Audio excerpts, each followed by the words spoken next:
Hello tout le monde, aujourd'hui on va parler d'un sujet qui intéresse pas mal de monde, en tout cas c'est le retour que j'ai eu de votre part sur Insta, pour ceux qui nous suivent sur Insta. Il s'agit du sommeil de bébé. Alors aujourd'hui je vais vous présenter en fait les deux livres dont je vous avais parlé sur Insta aussi. Donc il s'agit d'un sommeil paisible et sans pleurs d'Elisabeth Pantelet. Vous m'avez demandé un retour et je ne vous avais pas encore fait, ainsi que Dormir sans larmes de Rosa Jovet. C'est les deux livres que j'ai lus et qui m'ont plus ou moins aidée. Aussi, après, je vais répondre à vos questions que vous m'avez posées sur Insta, à savoir comment ça se passe maintenant avec Abel, qu'est-ce qui s'est passé, vous savez qu'on a pas mal galéré, comment ça s'est arrangé, et puis je vais aussi répondre aux autres questions que vous m'avez posées la semaine passée. Alors, je vais commencer par vous expliquer un peu ce qui s'est passé en fait. Donc, on a commencé à avoir des soucis de sommeil avec notre troisième enfant quand il avait 3 mois, parce que jusque-là, ça s'est plutôt bien passé. Je me suis même dit, waouh, le rêve, un bébé qui dort déjà super bien, il se réveillait juste 1 ou 2 fois la nuit pour boire. Et puis franchement, il se réveillait après le matin vers 8h et c'était le pied. Et pour ce qui était de la journée, pour les siestes, en fait, c'est vrai qu'il dormait que dans l'écharpe, mais mon aîné et puis ma fille ont fait la même chose pendant 3, 4 ou 5 mois. La journée, il dormait que en écharpe contre moi, donc je ne me suis pas du tout inquiétée. Pour moi, c'était tout à fait normal, en fait, le fait que voilà, qu'ils doivent prendre confiance. Et puis, c'est vrai que ça s'était fait du jour au lendemain. Je l'avais senti que c'était le bon moment, voilà, pour les déposer dans le lit pour faire une sieste. Et puis là, tant qu'Abel faisait toujours ses siestes sur moi la journée et la nuit, je pouvais le poser, voilà, je l'endormais. Et puis après, je pouvais le poser et puis il se réveillait 1 ou 2 fois la nuit. Donc il était en cododo avec moi. Et puis après, jusqu'au matin, 8h. C'était super. Et puis, il y a un truc qui s'est passé, je sais pas quoi, à peu près quand il a eu 3 mois, tout a été chamboulé. Un soir, j'ai été l'endormir, et puis après je suis redescendue, et puis voilà, et puis il a commencé à pleurer, donc je suis remontée, le rendormir. Je suis revenue pour essayer de finir mon repas. Il a repleuré, donc je suis remontée, ça 2-3 fois, puis finalement je suis restée avec lui. Et je me suis dit, c'est comme ça cette fois, et puis ça ira mieux demain. Et puis en fait, rebelote, le lendemain soir, toujours pas pu. Finalement, j'ai plus pu le laisser. C'est-à-dire que le soir, il allait au lit, lui, il avait envie de s'endormir vers 18h30, 19h. Donc je devais aller avec lui pour m'endormir. Mais une fois qu'il était endormi, même une fois endormi, je ne pouvais plus sortir de la chambre, je ne pouvais plus le laisser. Il devait être contre moi, sinon il se réveillait. Donc voilà, j'ai commencé par me dire que c'était normal, qu'il en avait besoin, sûrement, qu'il avait besoin d'être rassuré, tout ça. Donc je me suis dit, voilà, on va faire ça le temps qu'il a besoin d'être rassuré. C'était un peu compliqué, je dois dire, parce que l'aide maternelle travaille parfois tard. Et puis il a fallu jongler avec les 2 grands aussi. Donc souvent, j'allais coucher à Abel, je mettais les 2 grands dans leur chambre, ils lisaient en attendant que leur papa y rentre. Ensuite, leur papa venait prendre leur lait avec Abel, parce que s'il était contre son papa, ça marchait aussi, pour que moi je puisse aller dire bonne nuit aux 2 grands. Et on a fait comme ça en fait pendant des mois. Donc ça, c'était pour le coucher du soir. Je devais rester avec lui. Le problème, c'est que depuis ce moment-là, où ça a commencé, où je ne pouvais plus le laisser seul, il a aussi commencé en fait à se réveiller toutes les demi-heures. Donc c'est-à-dire que toutes les demi-heures, il se réveille en pleurs, donc je l'allaitais toujours d'ailleurs. Donc je le mettais au sein et il se rendormait. Mais une demi-heure après, pareil, il se réveillait en pleurs. Vraiment, je ne savais pas pourquoi. Et je m'étais dit, ça va passer aussi, c'est une période. Et puis en fait, pour ajouter encore un peu plus de difficulté, c'est qu'à partir de 4h du matin, il se réveillait toujours en fait toutes les demi-heures en pleurs. Je le mettais en sein, mais ça ne marchait plus. En fait, il voulait être bercé. Donc en fait, je devais me lever. Je ne pouvais même pas le bercer dans le lit. Donc je me levais, je venais en bas à la cuisine, je descendais et je le baladais pour que lui puisse terminer sa nuit et dormir au moins jusqu'à 5h30, 6h du matin. Mais moi, je ne pouvais plus me rasseoir, plus me recoucher en fait. Sinon, il se réveillait en pleurs. Et puis en fait, au bout d'un moment, même parfois à 4h du matin, je devais parfois allumer la hotte de la cuisine pour qu'il puisse se rendormir. On a eu un moment comme ça aussi où il n'arrivait que s'endormir avec la hotte de la cuisine. Et même parfois, je devais la laisser un moment pour qu'il puisse faire en fait sa sieste en journée aussi avec la hotte de la cuisine. Et ça devenait très compliqué parce que les grands rentraient de l'école ou le week-end on était à la maison. Et puis Abel grandissait quand même. Et puis du coup, ça l'embêtait il n'arrivait pas non plus à faire des bonnes siestes dans l'écharpe avec tous les bruits qu'il y avait autour. Donc je devais parfois laisser la hotte de la cuisine allumée et puis faire les 100 pas dans la cuisine avec la hotte allumée pour qu'il puisse avoir son quota de sommeil, parce que s'il n'avait pas quand même son quota de sommeil, On en venait à avoir une dette de sommeil et puis il n'était pas bien du tout en fait. Alors honnêtement, c'était un vrai casse-tête et je ne savais plus quoi faire. Du coup, j'ai fait des recherches sur le net, j'ai parlé avec d'autres parents. Donc j'ai acheté le fameux livre d'Elizabeth Bentley, Un sommeil paisible et sans pleurs. Donc je vais vous faire un petit résumé, je vais vous dire ce que j'en ai pensé. Et je dois dire qu'on a tenu avec cette situation pendant plusieurs mois.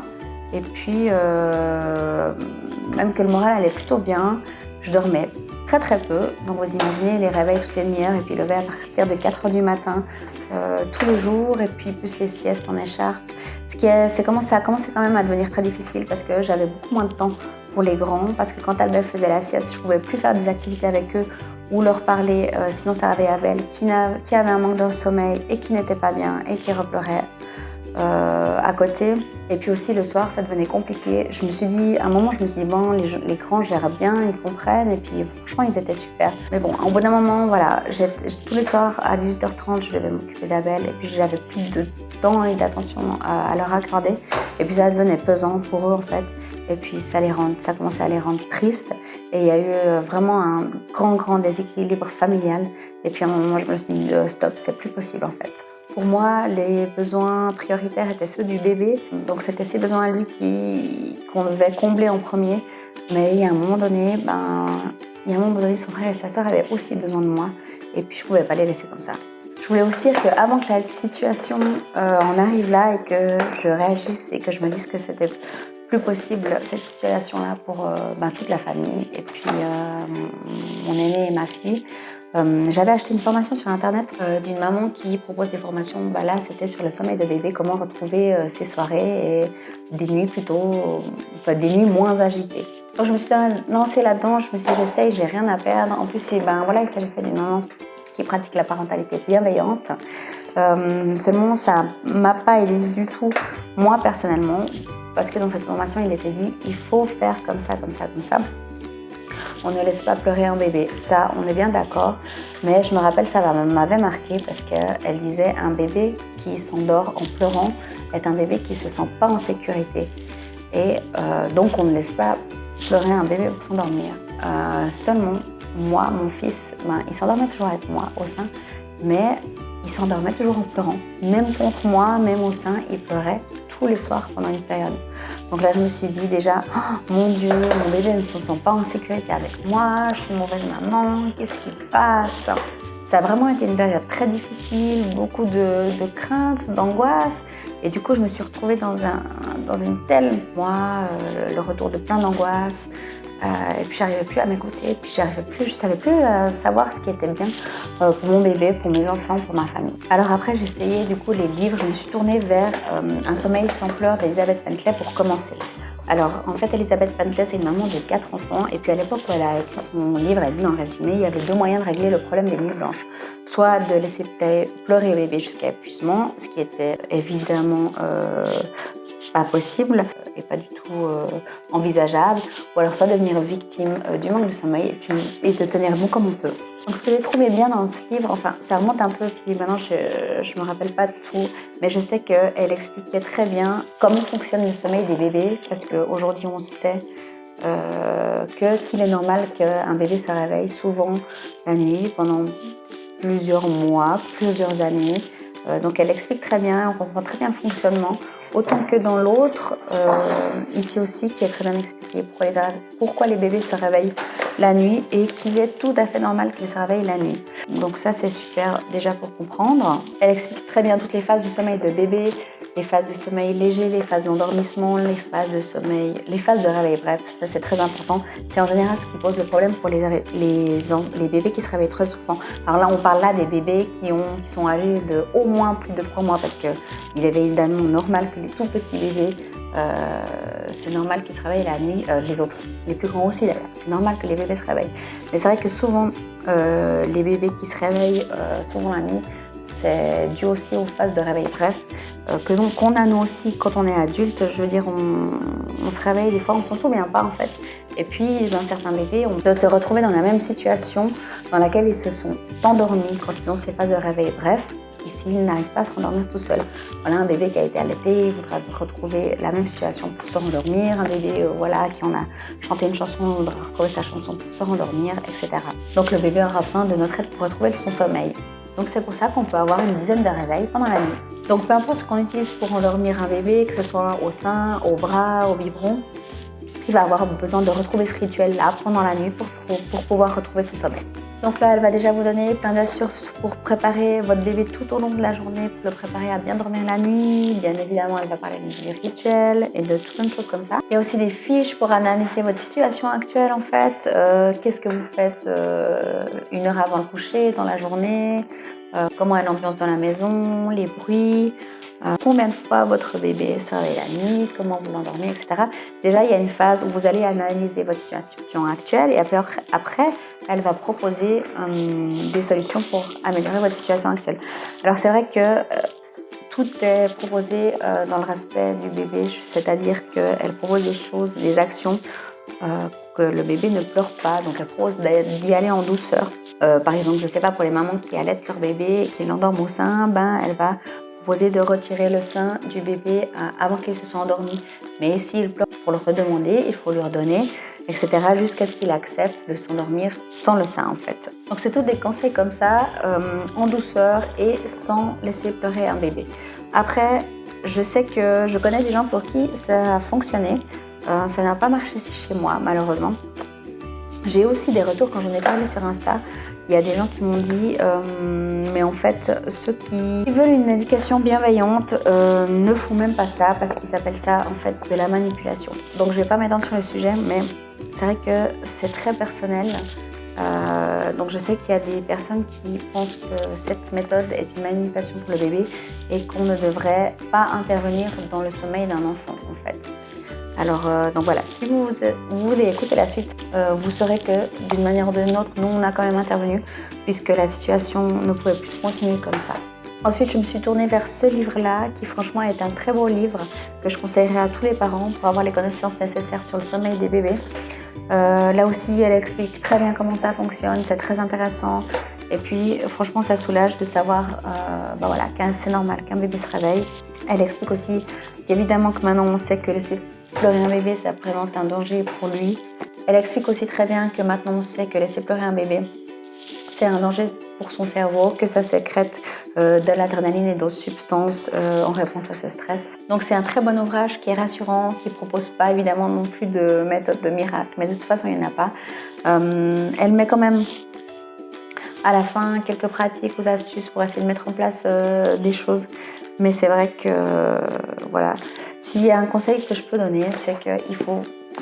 donc ce livre-là est excellent, mais c'est vrai qu'il faut s'écouter en fait. Le seul conseil que je pourrais donner aujourd'hui, en fait, c'est de bien s'informer sur ce qu'on sait aujourd'hui concernant le sommeil des bébés. Ensuite, je dirais que chacun a sa propre opinion, que chacun a son propre ressenti. On sait aussi ce qui est bien pour ses enfants, pour son bébé et pour toute sa famille. Je pense qu'il n'y a pas quelque chose qui marche forcément chez tout le monde. Chaque famille est unique. Donc je pense vraiment qu'avec les connaissances qu'on a, après on fait en fonction de son ressenti et de sa famille. Alors du coup, vous vouliez savoir comment on a arrangé les choses, comment les choses se sont améliorées en fait avec le sommeil de notre bébé. Alors je vais être honnête, ça n'a pas été facile, ça a vraiment été très difficile. Et puis, mais à un moment j'ai eu le déclic et j'ai dû attendre d'être prête en fait, parce qu'il fallait faire quelque chose. Parce que jusque-là, avec ce que j'avais lu, avec la formation que j'avais achetée sur Internet, avec ce que j'avais entendu, je m'étais beaucoup laissée influencer et puis submergée par des angoisses. Et du coup, je pensais que si j'essayais de faire quelque chose en fait, pour améliorer la situation de tous, j'avais l'impression que j'allais faire du mal à mon bébé en fait. Alors certainement, si ça avait été mon premier, j'aurais laissé la situation comme ça, j'aurais tenu le coup comme ça et j'aurais laissé les choses se faire. Mais là, c'était vraiment au détriment de la santé et le moral de mes autres enfants. Donc, c'était plus possible. Alors, ce qu'on a fait tout simplement, qui n'est pas non plus une solution miracle, qui ne fonctionnera peut-être pas chez vous non plus, qui ne sera peut-être pas adaptée à votre situation non plus, c'est que on avait entendu ça ou j'avais lu ça, je ne sais plus, chez quelqu'un. Je me suis dit, on va peut-être essayer ça. C'est quelque chose que j'étais pas prête, on avait déjà pensé, mais c'est quelque chose que j'étais pas prête à faire avant. Mais finalement, c'est le papa qui s'est occupé d'aller coucher Abel. Finalement, il y a eu aussi eu un épisode qui nous a fait prendre conscience qu'on devait changer la situation. C'est que un jour, j'ai dû être hospitalisée parce que j'ai fait un choc anaphylactique. Et du coup, ils m'ont donné des médicaments qui font que je ne pouvais pas allaiter, nourrir Abel pendant quelques heures en fait. Et j'ai dû rester en observation à l'hôpital le soir tard. Et Blaise a dû rentrer avec les enfants et puis le bébé. Et ça a été très dur en fait. Donc finalement, j'ai pu rentrer et puis j'ai pu leur donner à boire voilà, un petit peu avant minuit. Donc après, ça s'est arrangé.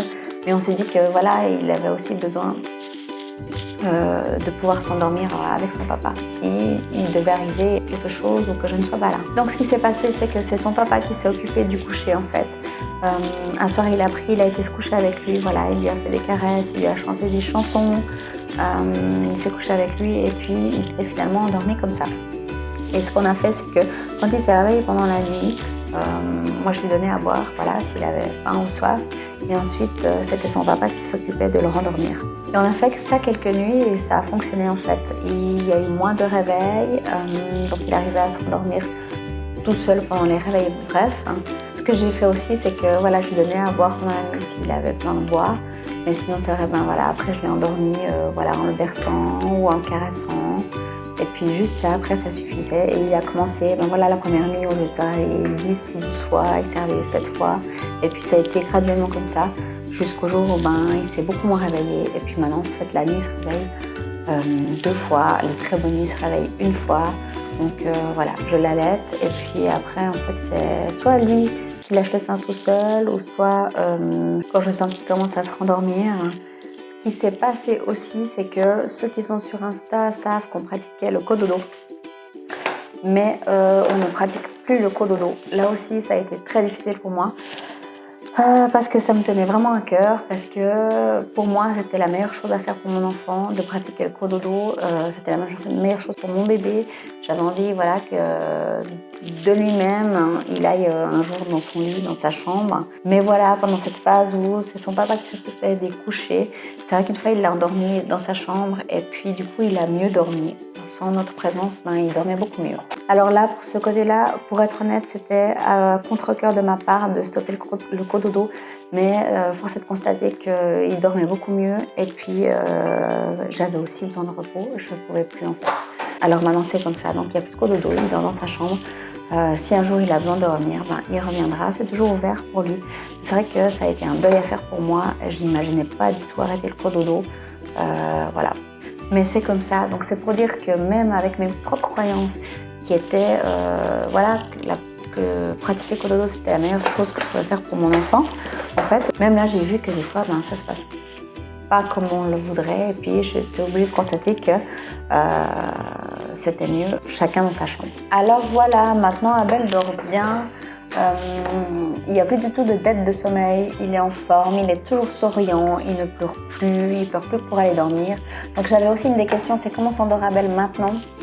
En fait maintenant, finalement comme avant, je monte avec lui dans sa chambre, je me mets sur le fauteuil et puis je l'allaite jusqu'à ce que voilà, qu'il soit tout calme, que le sommeil arrive. Puis ensuite je le dépose dans son lit et puis je le berce un petit peu. Et puis après, je sors et puis voilà, il s'endort comme ça et il dort bien. Voilà, il est heureux, il est épanoui et puis il est en forme. Et puis c'est vrai que on a tous pu retrouver un rythme, chacun a pu retrouver sa place.